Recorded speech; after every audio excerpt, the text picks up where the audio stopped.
Baker and the Bucks head into Seattle and get the win. They move to 4-1 and extend their lead in the NFC South. Welcome back to the BetCanada channel. Katie Caldwell and Jeff Lloyd here with you today. This was a great game and very aesthetically pleasing. This uniform matchup was beautiful. Jeff, the Bucks are dealing with so many injuries and they still got the win in a very tough place to play.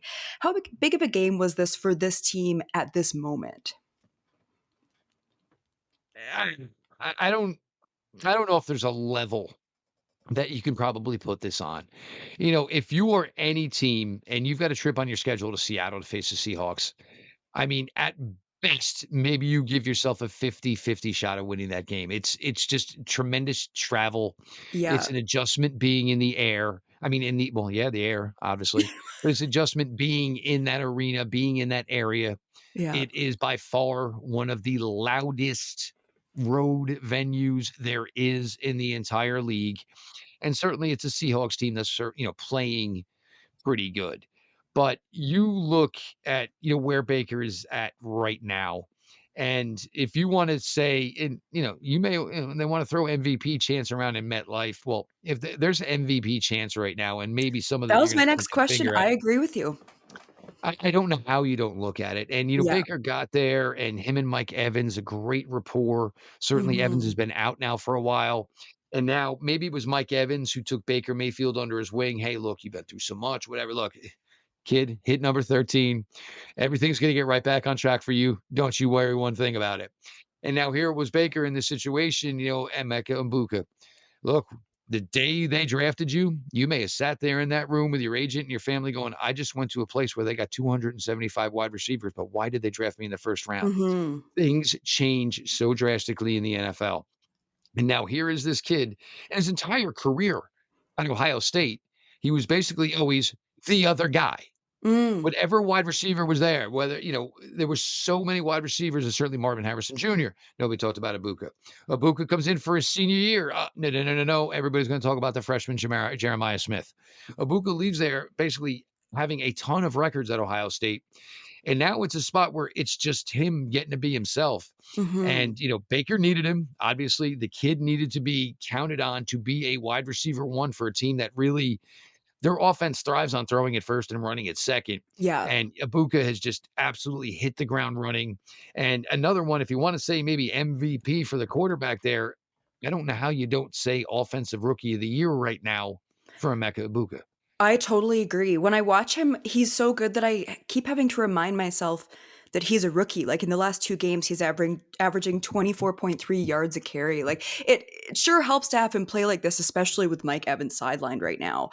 Jeff, what is the ceiling on this team? Out of curiosity, I looked up some betting odds this morning, and most books have like 10, 11 teams ahead of the Bucks for Super Bowl odds.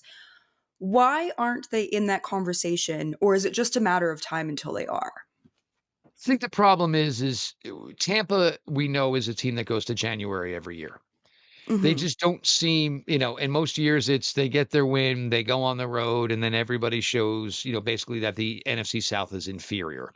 And that's probably part of it for Tampa is, how much better are you getting playing the Falcons? How much better are you getting playing the Panthers? How much better are you going to get? You're not getting challenged by the Saints, the Panthers, the Falcons. None of those teams are essentially challenging the Tampa Bay Buccaneers. What may be telling and maybe going to tell the story and maybe should flip the narrative as far as people are viewing the Tampa Bay Buccaneers. They're literally the cardiac hits. It will Yeah. go 60 minutes. Even their one loss, they will take you to the 60-minute mark.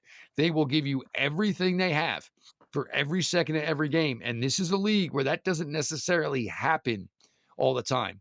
But week in, week out to this point, and it's probably part of the reason why they are dinged up a little bit Mhm. because, there is, not that many guys rest in the NFL, but there's no easy reps. There's no close out the game reps for the Tampa Bay Buccaneers. Right. Every rep until this point has mattered. And that's probably what you think could shape them. And then you throw into the fact, look, they're going to get Mike Evans back at some point. Chris Mhm. Godwin's getting there, second week now, getting a little bit better, getting a little more comfortable as he just comes back from yet another debilitating injury. Tampa Bay is just a team that is really comfortable in who they are. Yes. And I think the more success they get, and, more they grind out these difficult victories, it's, are they ready to go face the Detroit Lions, in Detroit? Well, at 4-1, maybe Tampa Bay can breeze through the NFC South, and it's gonna be a situation where, look, as long as we win, we're not leaving Tampa. So you know what? I don't have to worry about going to Philadelphia. I don't have to worry about Mhm. going to Detroit. We're gonna make you all come down here where maybe you guys aren't used to 80 degrees in January, and it levels the Yeah. playing field and certainly gives Tampa Bay an advantage in that respect. But there's probably in that game, I sat there probably about 2 or 3 times yesterday, and it was just and we talked about it, before the weekend.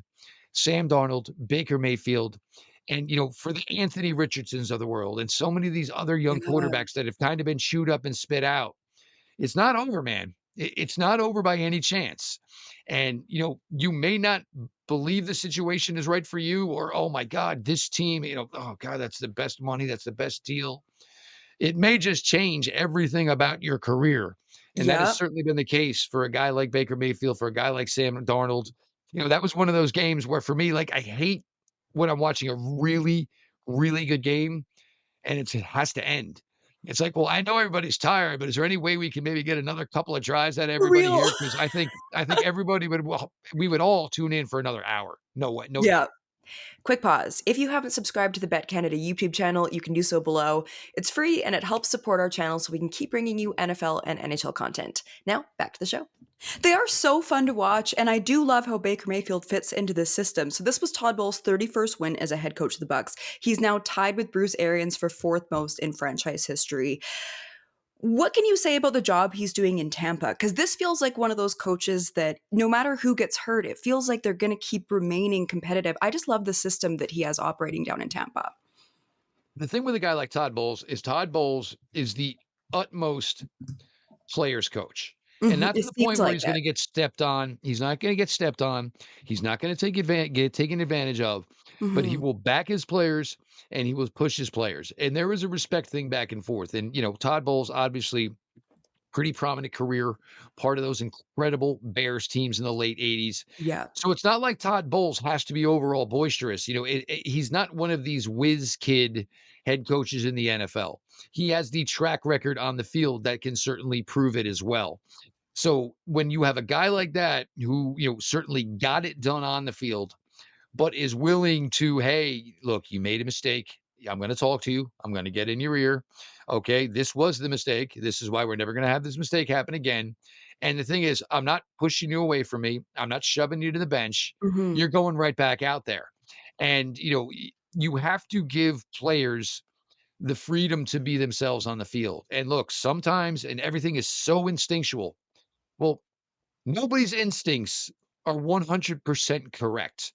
And the last thing you ever wanna do is coach instinct, coach reaction out of a Mm. player because you're taking everything that's made them great kinda out of them. It can't always be look, if you see something's there, I don't care if you made a mistake or not, but don't do it and do it 100%. Mm. And most of the time, when players have that type of faith, they're not yes, they may be making a mistake by not doing necessarily their assignment, but if you make the play, at the end of the day, nobody cares.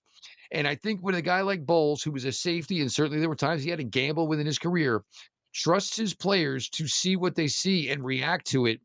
And obviously it's working. He's comfortable there. And it's actually kind of a nice little story because here was Todd Bowles, a guy that was, basically traveling down the broken road, just like Baker Mayfield was. And here we are connected at the hip, doing well with each other. And, could you get a better place to do it? Where you're playing in Tampa, Florida. Obviously, there's no Florida state sales tax, so you're making great money. You're in a great area. You got a very successful football team.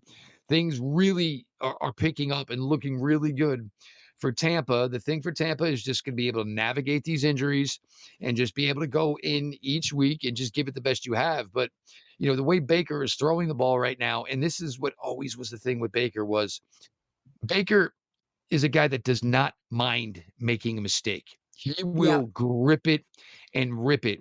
And nowadays, so many quarterbacks are coached. If you don't think it's there, then don't throw it, Yeah. which is the hugest mistake there is because, okay, well, I threw it to the back out. Now we got 3 yards. But if I really trusted myself, I just gave away a 37-yard touchdown pass. Mhm. And that is something with Baker Mayfield. And, he will throw you into a game as much as he can throw you out of one, but you never want to take that gunslinger mentality out of him.